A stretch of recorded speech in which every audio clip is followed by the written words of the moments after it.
Assalamualaikum warahmatullahi wabarakatuh. Perkenalkan, nama saya Putri Nurhayati dari kelas Manajemen 20C. Di sini saya akan mempresentasikan metode harga pokok pesanan pulkasting, di mana presentasi ini adalah tugas UTS atau tugas proyek prodi akuntansi. Ya, di sini ada metode harga pokok pulkasting. Metode harga pokok pesanan adalah suatu metode pengumpulan biaya produksi untuk menentukan harga pokok produk pada perusahaan yang menghasilkan produk atas dasar pesanan atau pulkasting. Pulkasting adalah metode penentuan harga pokok produk dengan memasukkan seluruh komponen biaya produksi sebagai unsur harga pokok yang meliputi biaya bahan baku, biaya tenaga kerja langsung, biaya overhead variabel, dan biaya overhead pabrik tetap. Contohnya itu ada laundry, konsultan pemasaran, akuntan publik, dan lain sebagainya. Di mana metode harga pokok pulkasting ini yaitu biaya overhead pabrik yang bersifat variabel maupun tetap dibebankan kepada produk yang dihasilkan atas dasar tarif yang ditentukan di muka pada kapasitas normal, di mana atas dasar biaya overhead pabrik sesungguhnya. Nah, oleh sebab itu, biaya overhead pabrik ini akan melekat pada harga pokok persediaan produk selesai yang belum dijual dan baru dianggap sebagai biaya apabila produk tersebut tidak dijual. Terus sekarang menurut metode pulkastingnya, karena produk yang dihasilkan ternyata menyerap jasa FOH tetap walaupun tidak secara langsung, maka wajar apabila biaya yang tadi dimasukkan sebagai komponen pembentuk produk tersebut. Nah, di slide kedua ini ada tujuan, di mana menentukan harga pokok produk dari setiap pesanan, baik harga produk secara keseluruhan maupun harga untuk satuannya. Nah, maksudnya metode ini yaitu biaya-biaya produksi tadi dikumpulkan untuk pesanan tertentu dan harga pokok produksi persatuan dihitung dengan cara membagi total biaya produksi untuk pesanan dengan jumlah satuan produk dalam pesanan yang bersangkutan. Pada pengumpulan harga pokok pesanan, di mana biaya yang dikumpulkan untuk setiap pesanan kontrak jasa secara terpisah dan setiap pesanan dapat dipisahkan identitasnya. Identitas ini yaitu dalam pengertian lain, penentuan harga pokok pesanan adalah suatu sistem akuntansi yang menelusuri biaya pada urut individual atau pekerjaan, kontrak atau tumpukan produk yang spesifik. Di slide ini ada karakteristik usaha. Yang pertama ada proses mengolah produk terjadi secara terputus-putus.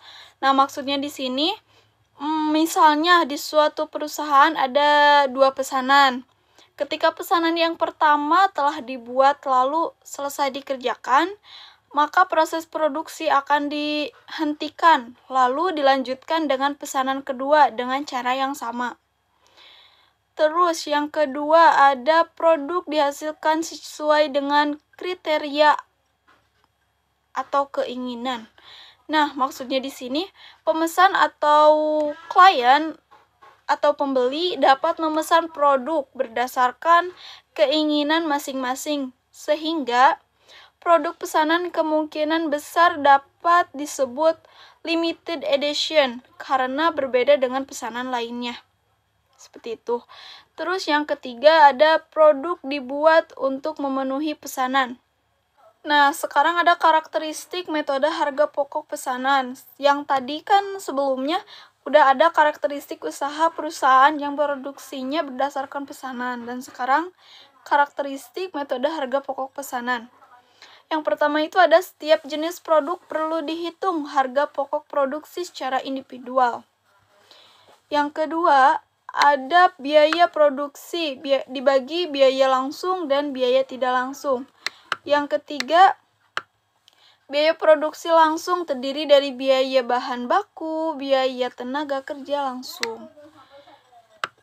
Dan yang terakhir ada biaya produksi langsung diperhitungkan berdasarkan biaya yang sesungguhnya.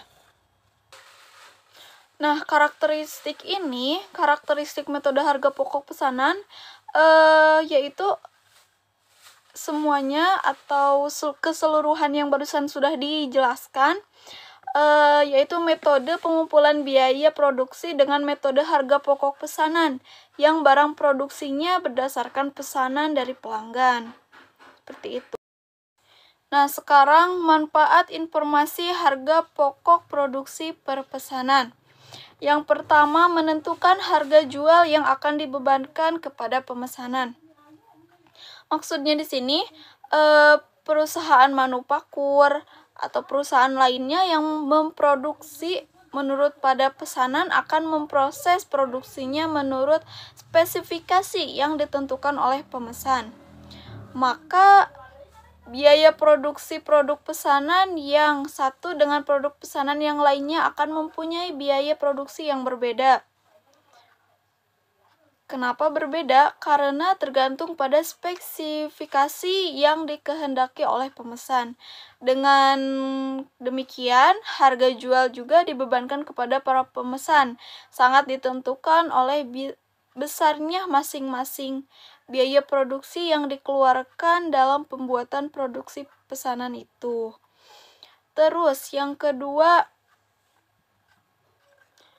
mempertimbangkan penerimaan atau penolakan pesanan.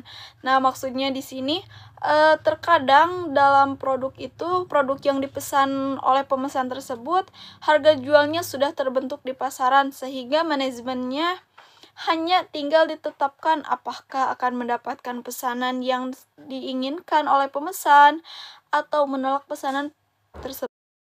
Yang ketiganya, memantau realisasi biaya produksi. Apabila perusahaan tidak mendapatkan sebuah pesanan dari pemesan, maka administrasi membutuhkan info biaya produksi yang sebetulnya dikeluarkan dalam memenuhi pesanan itu.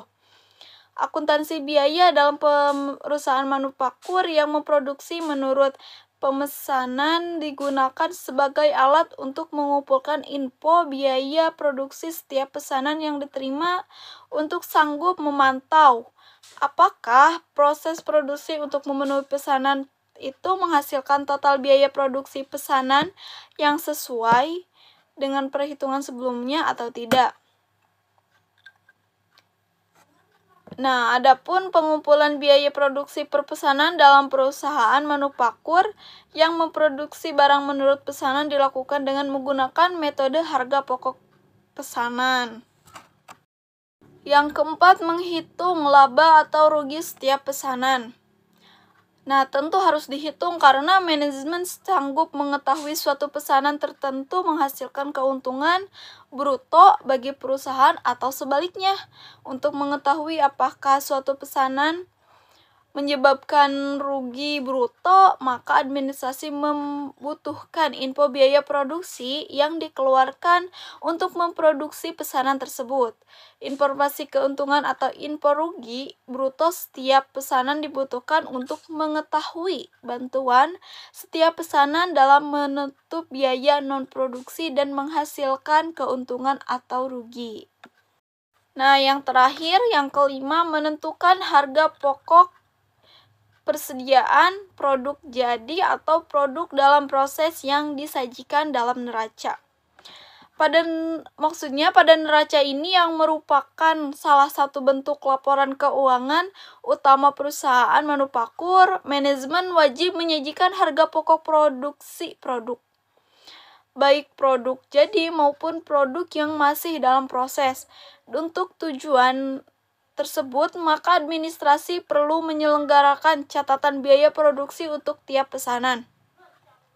Dengan dasar catatan biaya produksi per pesanan itu, maka administrasi perusahaan manufaktur sanggup memilih biaya produksi yang menempel pada pesanan yang telah simpulan diproduksi.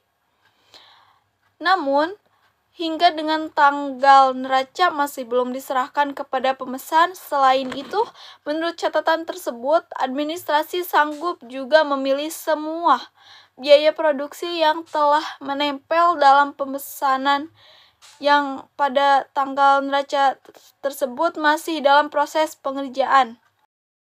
Nah, yang pertama kan tadi menentukan harga jual yang akan dibebankan kepada pemesan.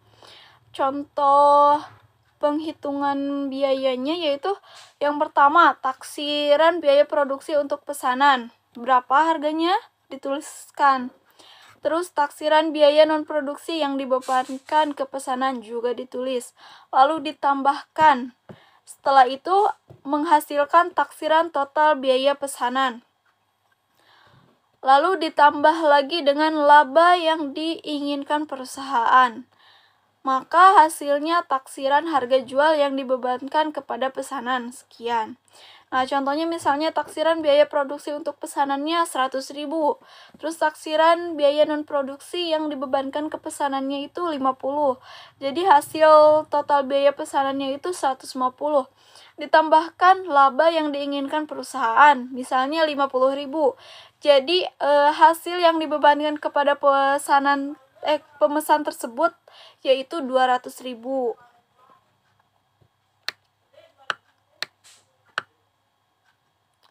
Terus yang kedua, untuk menaksir biaya bahan baku yang akan dikeluarkan.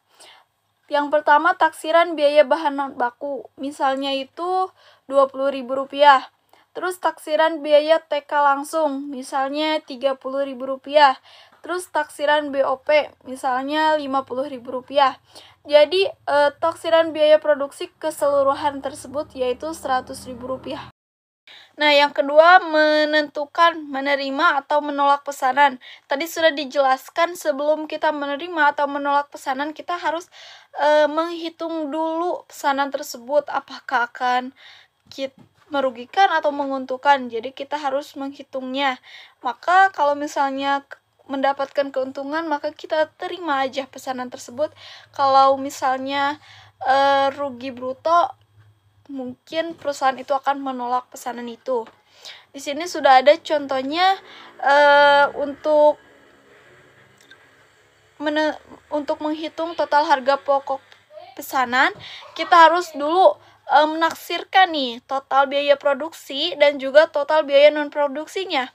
Yang pertama, dalam biaya produksi pesanan ada 3, taksiran biaya bahan baku, biaya tenaga kerja, dan biaya overhead pabrik. Maka menghasilkan total biaya produksi. Terus yang kedua, biaya non produksinya ada 2, yaitu biaya administrasi dan umum dan juga biaya pemasaran. Nah, terus dijumlahkan nanti menghasilkan taksiran biaya non produksi. Nah, setelah itu untuk menghasilkan atau menentukan hitungan dari total harga pokok pesanan, kita jumlahkan total biaya produksi dan total biaya non produksi. Nah, sekarang ada realisasi biaya produksi. Sama seperti yang sebelumnya, ini juga harus perlu dihitung dulu. Perhitungan biaya produksi sesungguhnya yang dikeluarkan untuk pesanan tertentu itu ada 3. Dan ketiga itu yaitu biaya bahan baku sesungguhnya, biaya tas sesungguhnya, dan taksiran BOP. Maka menghasilkan total biaya produksi.